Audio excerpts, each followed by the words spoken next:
good morning, good evening. I know we have friends from New Zealand watching us, so good whatever world. Welcome here, Jennifer Cleversey Moffitt. Thank you so much to be the guest of episode 101 of the Social Media Love podcast. And as I always say, I bring la crème de la crème, which is women who are visible in a way that will lit your fire. That's what I say, because Jennifer, you're going to introduce yourself, but I want to say right away that today you're here.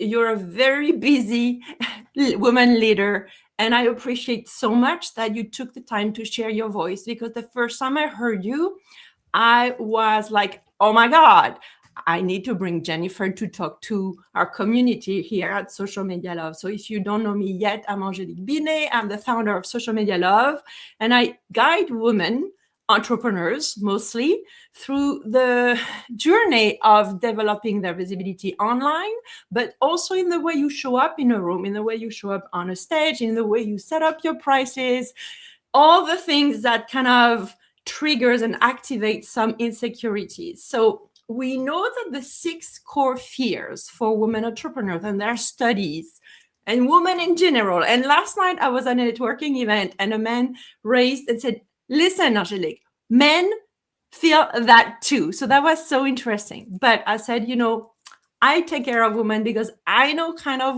more about women, because I am a woman. I'm walking the walk, talking the talk. So imposter syndrome is one of the words I hear the most. Fear of judgment, fear of rejection, being not enough. I don't have enough diploma. I don't have enough whatever. Fear of being inadequate in a room. I don't belong. Scaling and delegating. Fear of losing control is a big thing too. Money, pricing, fear of asking for more. And then funding and partnership in business, fear of asking for support when you don't, and pretending that you have all the answers, right? So we don't have all the answers. That's why I bring you guests that are extraordinary. And Jennifer, again, thank you so much. So what about you introduce yourself so that, you could answer this question. Tell me kind of the story that your business card doesn't tell. And what made you the woman that you are today and still becoming, because after talking a few times with you, you are like expanding and expanding. At every day is a new day. Thanks, Angelique, and it's nice to be here. So I'm Jennifer Cleversey Moffitt. I am the Chief Administrative Officer and General Counsel at the Belledune Port Authority. So for those of you who don't know where Belledune is, it's in northern New Brunswick, a province in Canada. And we are one of 17 port authorities across Canada. So there's lots of ports in Canada, but there's only 17 that are federally regulated, and part really of the federal network, the federal transportation system that delivers goods and services both nationally and internationally. So my journey, I guess, what my business card doesn't tell you is that I grew up in Dartmouth, Nova Scotia, so the next province over from New Brunswick. I am a mom of 2 very brilliant women, young women, and I think sometimes that's what, propels me to do some of the work that I do and talk about some of the issues that I talk about very openly, is to know that my girls are going to be growing up in maybe, a business environment that's different than mine. And it's because of women like me and Angelique and lots of other brilliant women out there that have paved the way and opened doors and created pathways for smart women to be part of boardrooms and entrepreneurs and driving success in a lot of what were considered traditionally male-dominated industries. I love ballet. In my spare time, I am a ballet teacher at a local dance school. And Angelique likes to point out that every once in a while I show up with my bun, my hair pulled back. And I joke with Angelique and some of my female colleagues that this is definitely something that I feel gives me power and polish when I'm negotiating or in a boardroom or, embarking upon maybe a difficult conversation. So we often talk about those little things that empower us, that make us feel a little bit more authentic and a little bit more ourselves, so that we can bring the best version of that to our work. So I guess, yeah, that's probably a little bit of a synopsis of what's not on the business card, but what makes me me. So yeah. I love it. And also I would say you will realize after watching this video that Jennifer is very generous, sharing how she just started to tell you how she brings that visibility in her and to feel anchored in that who she is. So we have always three pillars when we do those interviews. So the first one is, of course, about visibility. So I'm always inviting you to, I'll follow you. I follow, it's not a strict interview at all. And I would invite you to give examples of as much as you can, so that I believe that, when a woman makes a decision about her visibility, having some anchor action that shows her that she can do it helps so much. So that's why I'm inviting you to do so, if you are open to it, of course. So let's start with the first question I have here on my screen. Before you felt that anchored in who you are and being truly visible and authentically visible, when you were kind of in the hiding season, and I believe that we always hide, but the more aware we are, the more sneaky it gets, the way we hide. So what was that like for you, before that awareness about no, this is me, I got to go full in?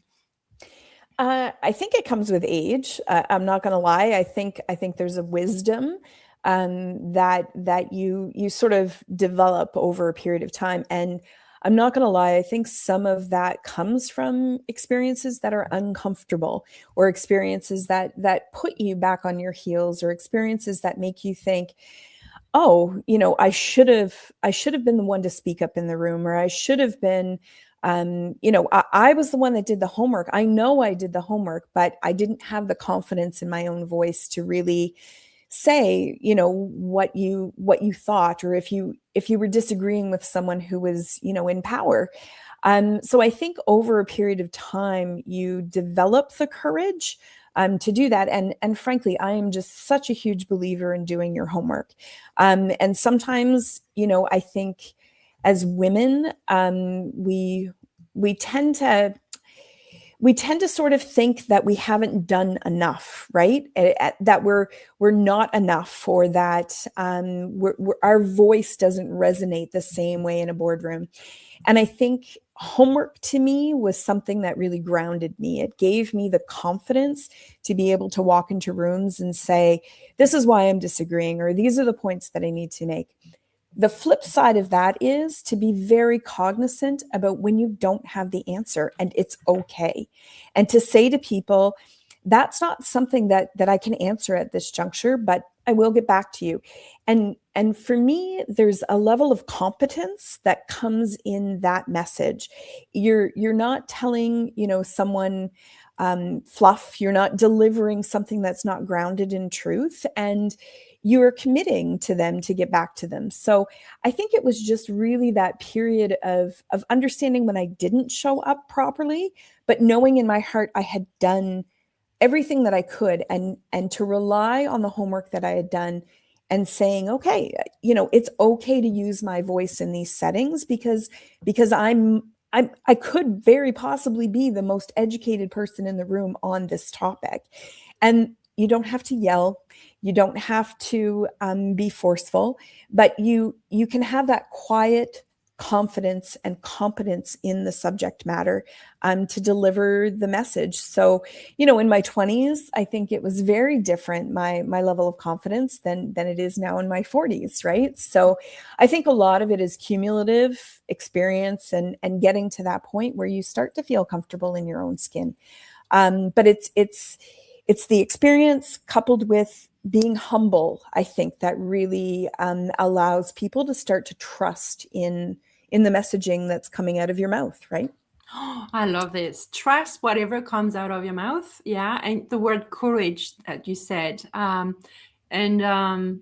being like okay with not having the answer. And you reminded me when you said that, I was a TV reporter for more than 10 years. So I interviewed a lot of politicians, economic leaders like you. And you could see from behind the camera who was, especially when you talk to journalists, you don't have always the answers. And so you could see the difference between the ones who are trying to make the answers, and that's even you feel it, right? Humans feel this, versus the one that is anchored and say, well, guess what? I don't know this. I'll get back to you. Right? So you also bring the kind of evidence that you got to be in the arena to get to this level of ease in being in comfortable situations. So like Brené Brown says, you got to be in the arena. And if you're not in the arena, don't give me any advice.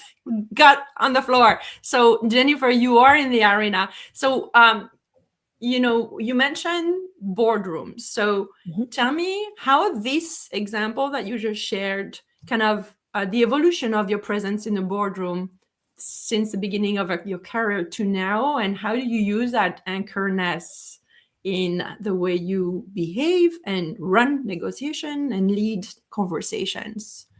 Sure. And I think we all have to be aware that there's still unconscious bias. There's still pieces in the boardroom that are genderized. And I think, once you start to see that and you can adjust, in situations, your presence becomes a little bit more firm in those settings. So I'll give you an example. I often use this example. I was in a boardroom one time where I was the only woman in the boardroom, and someone knocked over their coffee, and everyone automatically turned to me to see if I would just clean it up. And I think that's and it's not that these men were overtly, doing anything, negative, but I think there was that expectation that, and I thought about the context of it. I was the most educated person in the room. And, I'm the lawyer, and I'm there to guide people through fairly complicated matters, but yet everybody's inclination was to look to me to clean up the spilled coffee. And so in my 20s, I would have gotten up and gotten napkins and cleaned the coffee. In my 40s, I don't move. I didn't spill the coffee. And just because I'm the only woman in the room doesn't mean it's automatically my job to clean it up. And those pieces can often feel uncomfortable. They can feel uncomfortable for the people in the room and for yourself. I had to consciously stop myself. And it's not because I didn't care and not because I didn't want to help, but I knew that the minute that I did that and I confirmed the expectation that the woman in the room would clean up the coffee, my stature and the level of respect for me in the room would go down. And so I sat there, and we all sat in uncomfortableness until someone else got up and got the napkins. And so these are little things that in a boardroom change the feeling. It changes the atmosphere. And if we as women can fight against, not only when it's overt, but also when there's that unconscious bias that we've been conditioned as a society to look at what women's roles are and what men's roles are.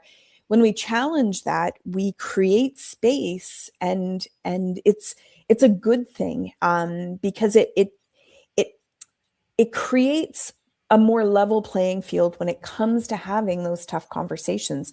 I'm not subservient. I'm equal at the table, but the problem is I have to fight for that position. It's not automatically given, right? So, and I'm going to say it's changing. Like, 20 years ago, very different than what it is now. And I joke, with my girls, like the work that, women did 20 years ago, 30 years ago to open doors for me, that's appreciated, but that doesn't mean it stops with me. I have to continue that work so that my daughters, when they're at the boardroom table, it looks even better. And there's a level of respect that they don't have to fight for. It's there because they're educated, they show up, they're polished, they have the ability to communicate. It's not fighting for that chance to have their voice heard. Their voice is automatically part of the discourse. I love this. And I want to kind of bring something to the conversation, and you tell me based on what you just said, how it relates to what you went through and what you notice in that sense. So I always say, visibility is not a strategic challenge for women. It's really more a safety in terms of, how suddenly, like the way you describe it, you feel unsafe, right? You feel that you have to negotiate your space, your behavior, your words. So I don't know if you could bring us inside of you. Like, how do you, what's happening in your body at this moment? Because in my world, we run with the body. The body knows before the mind. Mm-hmm. So how does it feel? And how do you regulate to a point that you can take the action that serves you, that is the statement, that is the new behavior you want to bring now in the boardroom or wherever?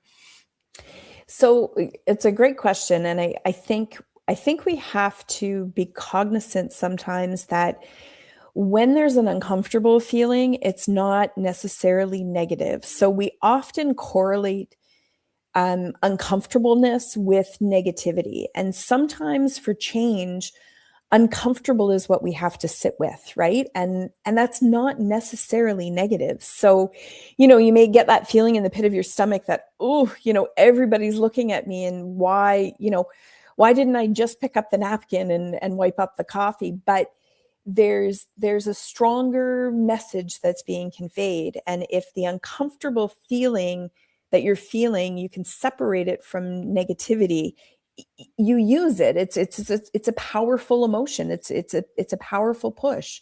Again, I go back to, some of the things that I say to my kids, like, we talk about butterflies in your stomach, and we talk about, okay, you're nervous or you're anxious about something.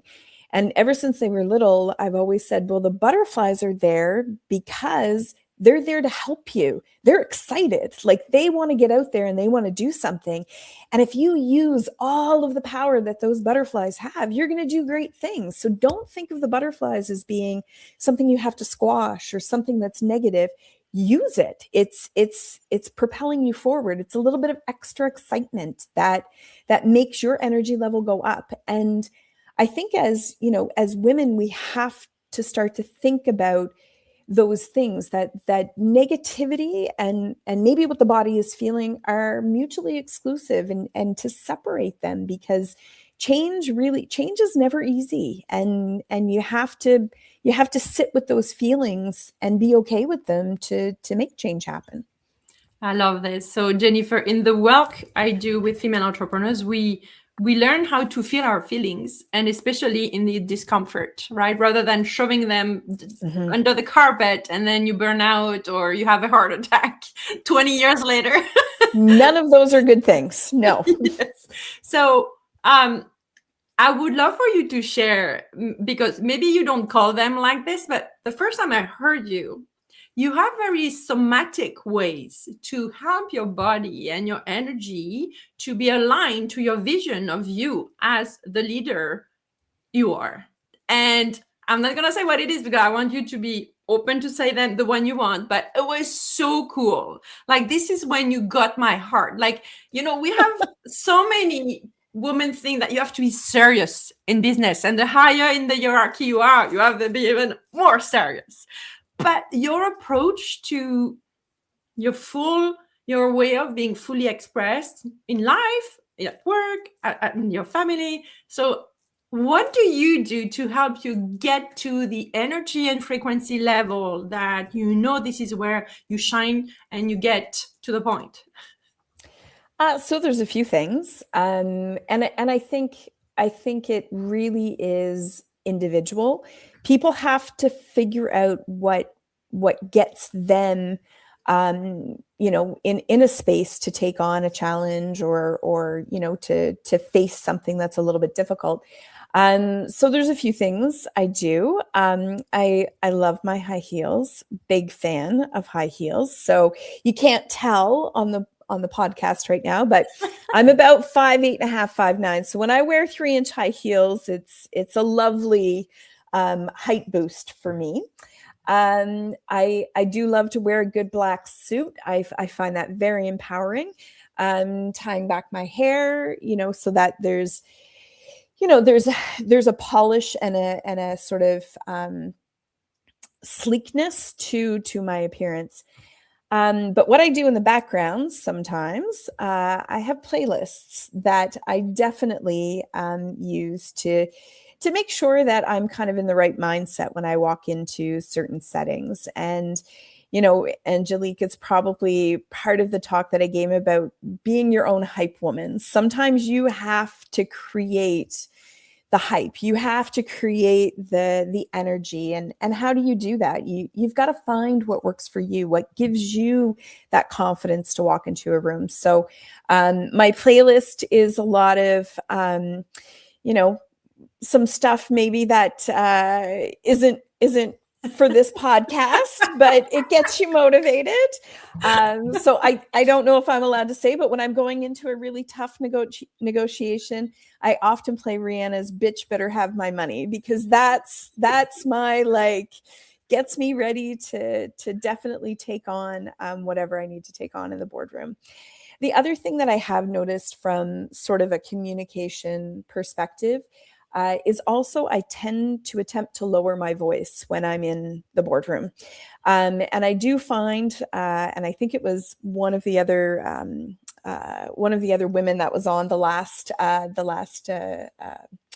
webinar that we did that mentioned Margaret Thatcher used to do the same thing. So I was very flattered that Margaret Thatcher and I have the same technique. But oftentimes lowering your voice to a bit of a frequency that's a little bit less sort of high pitch, less sort of has that tone of, especially when you're delivering messaging that's disagreeing. I find that seems to allow people to stop talking over you, and they take a moment to listen to what you have to say. So oftentimes it's not being loud, it's not demanding attention, but it's really being that competent, confident, calm voice in the room that tends to create a level of respect. You're so generous. And I know that you are a good mentor and an ambassador for mentoring. So I hope you're watching this and taking notes because those are so good. And they're very easy to implement. You have to think about it, right? But, and play with it and see how it lands and then that becomes you. And look, if you get dressed in the morning and you put a black suit on and it's not you, don't do it. You've got to figure out what gives you your power and what gives you that sense of, I've got this, this is where I'm supposed to be. And I know today, if I'm going into a tough conversation, that I'm at my best right now because I feel in my skin as comfortable as I possibly can be. Love it. Love it. Okay. So I would love to talk to you more now about the importance, the infusion of AI in the world of women entrepreneurs, women leaders. So how are you actually using AI yourself in the business or in your life or actually in the way that you lead as a leader? Is there anything you want to share with us? AI is it's a double-edged sword from my perspective. I think it's a very useful tool. But definitely in my profession, being a lawyer, it poses some problems with respect to confidentiality. We all know how AI learns, and we have to be very cognizant about the usage of artificial intelligence. Watching right now Taylor Swift and her filings of trademarks. I think it's brilliant. Do the rest of us mere mortals have the ability to do that? Probably not. But I think she's setting a really important precedence as to how you protect your image, how you protect you as a brand. And I find it fascinating. I think it's going to be incredibly interesting to watch the progression. What I would say is, we all, I hope we all, most of us do, have a moral compass, right? And I talk about that often sort of in my work, that your moral compass guides your decision making. And when it comes to something like AI, if your moral compass, if it feels like that compass is being pushed off true north, listen to your gut. Listen to what your heart and your head are telling you. And regulators are going to be coming out, and they're going to be creating guardrails and understanding how usage can be regulated, but it's developing faster than we can regulate, faster than we even know how to regulate. So, in your business, remember that your brain got you to where you're going. It wasn't created through some other artificial, entity.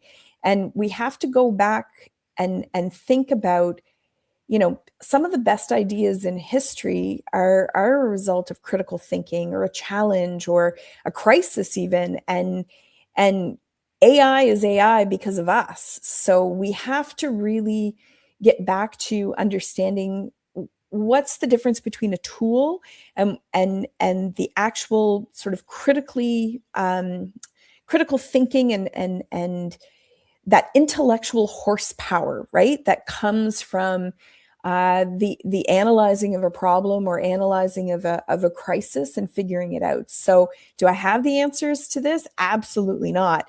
It's emerging. It's incredibly fascinating to watch, but I think there's going to be a lot of discussions about the morality of it, the ethics of it, and what those guardrails eventually will look like as it continues to grow. I love your perspective as a lawyer.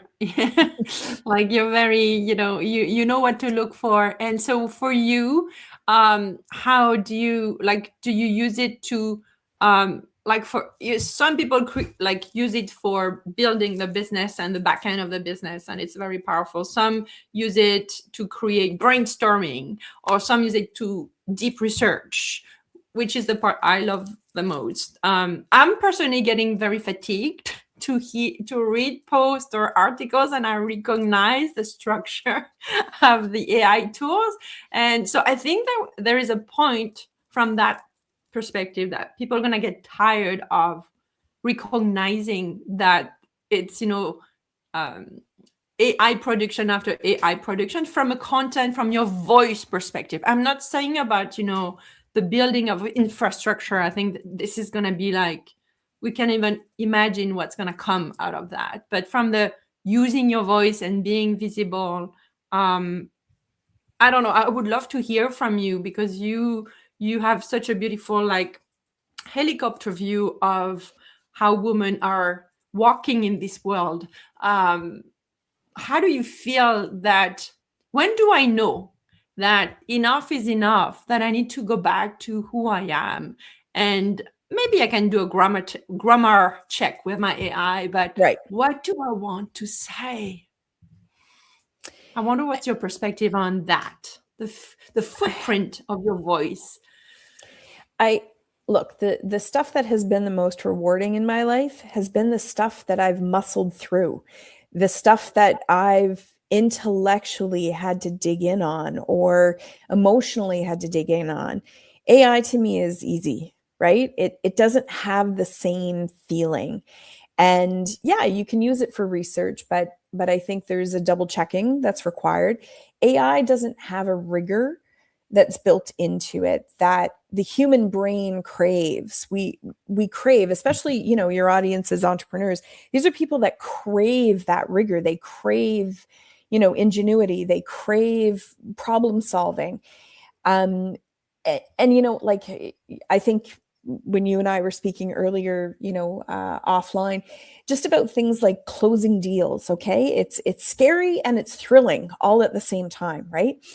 With AI figuring out the answer to a problem, when you're fully engaged and you come up with that answer and it works, that is a thrilling, it's something that's incredibly rewarding. So I understand kind of where you're coming from, that there's fatigue. I can see that happening.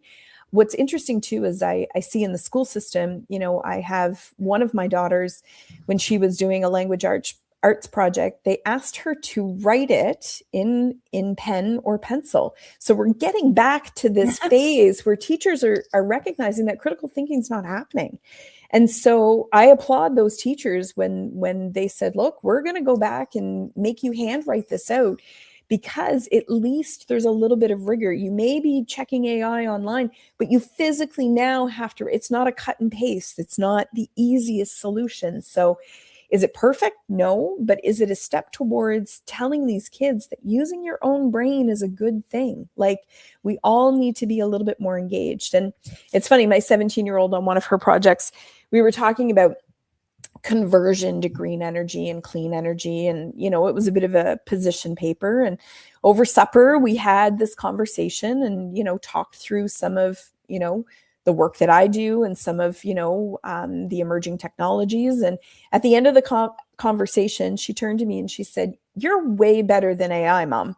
And I was like, that's amazing. Like, it was a fantastic compliment, right? But I think when it becomes too simple, you remove the rigor, you remove the intellectual horsepower required, but you also remove that rewarding feeling of solving the problem or coming up with something super creative. So I think there's a part of the human spirit that is going to continue to crave that's going to pull away from AI for everything. I love it. Connect with the intelligence horsepower you are. Don't forget that you're very intelligent too. And I love what you say, AI is here because of our intelligence. It's a gathering of everything, right? So love it, love it, love it. Okay, let's talk about money. And sure. Then I'll let you go. Sure. So I was, I want to hear from you on this. So it's not a new number. I don't even know the number, but I know the trend. I was in a room with 55 women entrepreneurs from the US and Canada last weekend.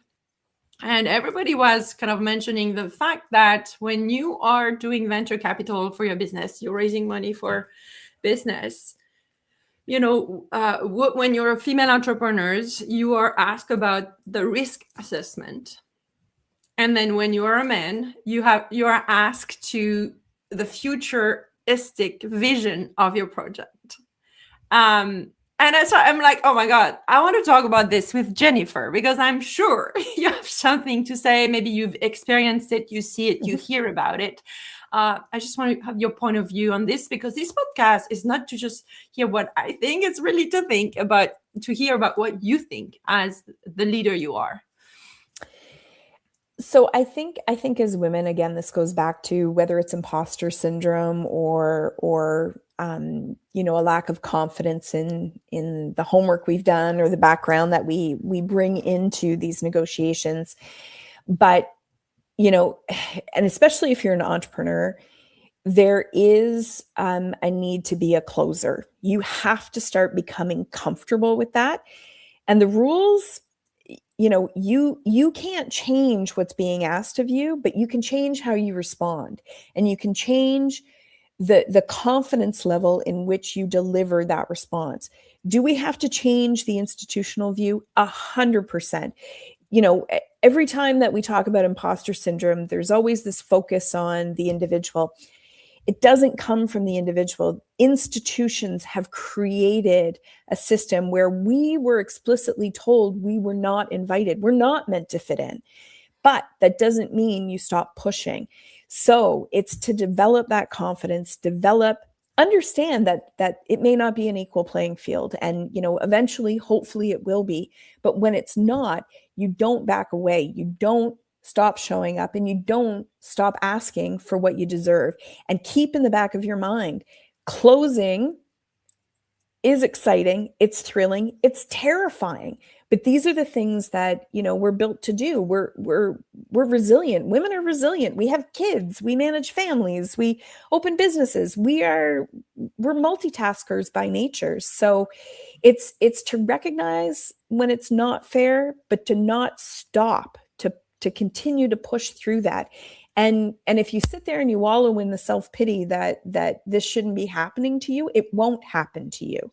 So, clock the unfairness and keep on working. Like that's I think the number one thing we as women can do. And when it comes for money, look for a good deal.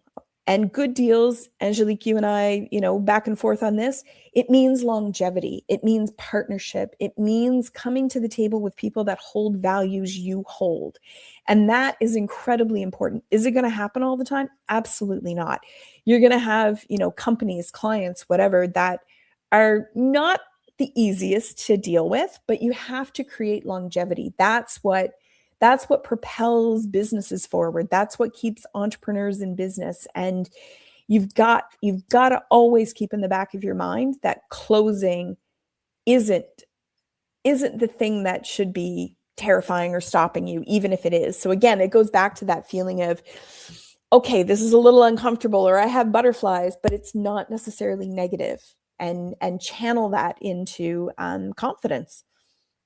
So when you say longevity, what would be, your main kind of advice or first action to take towards this as a business owner? Talk about longevity with your partners. Talk about that as being an important thing to you. One of the contracts we just finalized at the port, this was a relationship we had had for 25 years and sat down and negotiated a new deal for an additional 25 years. And one of the things that was very clear at the outset was, this is not a 5-year agreement. We are in this together. This is for 25 more years and maybe even longer. But with that in mind, let's get to the table and figure out what the numbers look like for everyone. But this is not a short-term deal. This is something that we have to foster and we have to develop together. And so to make that intention known is incredibly important, and I think really powerful, right, in negotiating. Yeah, I love that you share it that way, because it builds ultimate trust as well. If you care for that long, whether it's, I always say to my clients, I don't have a port, right? Yes. I always say, like, let's work at least 3 years together. We put in place year 1, we oil the machine year 2, and then we scale or remove what doesn't belong. It takes time to build an oil machine. And longevity is contextual, right? Like your longevity might be 3 years and mine's 25. It really depends on the business, the model, but to know that you're locking in, right? And it's not, and to me, it's a litmus test. If somebody backs away from that concept, then maybe you don't align, right? And so it's it can be a quick litmus test for sure. Beautiful. So I love that you answered all my question, like as part of the first question. I just want to kind of give you a final question, because we are at the end of the conversation and I want to give you the stage even more. So if every woman entrepreneur listening right now was in the room with you, with us here, what would you want her to know, feel, or do differently after hearing your voice today? That was so generous, Jennifer. Well, I'm not an entrepreneur. So the first thing I would say is I applaud you, because that takes an awful lot of courage. And especially being a female in that space, for some of the things, Angelique, that you had raised about, banking, the questions may look different, or, access to investment. maybe slower, those sorts of things. So I would applaud those women in the room for taking that step, because I think it's incredibly courageous. But the other thing that I would say, I guess, maybe from my perspective, is to really trust in yourself and do your homework. Do your homework. Be the most educated person in the room on whatever that is, and as meaningful to you and your business. And be humble, but be confident. There's a way to walk that line, and I think women do it beautifully in the boardroom. And recognize when ego is in the room with you, and you have to diffuse it. So your confidence and your ability to be the expert on something is really what gives you the power to continue. So I would just say, even when the butterflies flutter in your stomach and you feel a little uncomfortable, just know that those are things that are propelling change, and there's nothing wrong with that. So powerful, so powerful. So if anything that we discussed, resonates with you, I want you to, I encourage you, I don't want you, you do you, but to book a visibility call with me, where we can actually, go through where you're at, how do you live through your visibility, where do you see that it stops you in growing, and how we can build a bridge together. So I put the link around the video or on the podcast show notes, because it will be a podcast as well, Jennifer, so So later I'll tell you when the podcast is out. Perfect. Because I know some people listen to podcasts when they do their